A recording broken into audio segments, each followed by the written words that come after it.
Anong ganap sa mundo ng showbiz? Hindi na napigilan ni Andrea Brillantes, mas kilala bilang Blythe, ang ibalandra ang kilig sa kanyang relasyon sa basketballista si Francesco Juan Capistrano o mas kilala bilang Panky. Sa kanyang latest Instagram post, ibinahagi ng aktres ang ilang kuha mula sa kanilang hiking trip patungo sa isang waterfalls kung saan kapansin-pansin ang sweet moments ng dalawa.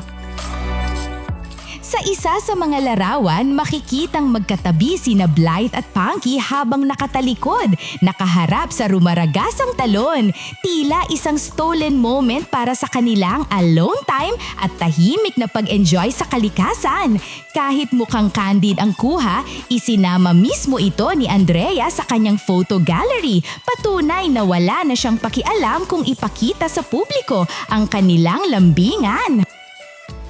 Bagamat noong bakasyon nila sa LU ay hindi nag-post si Panky ng direktang sweet photos nilang dalawa, nagbahagi naman ito ng group top shot kung saan makikitang magkatabi pa rin ang magkasintahan. Sapat na para kiligin ang mga mapanuring netizens. Sa comment section, kapansin-pansin ang positibong reaksyon ng mga tagahanga na masayang-masaya para sa kasalukuyang love life ng aktres. Marami ang nagsasabing blooming at mas relaxed daw si Andrea ngayon. Ang tanong, sa pagiging open ni Andrea sa kanilang relasyon, soft launch lang ba ito or tuluyan na nga ba siyang ready na gawing public at seryoso ang lahat kahit pa mas lalo siyang mapag-usapan?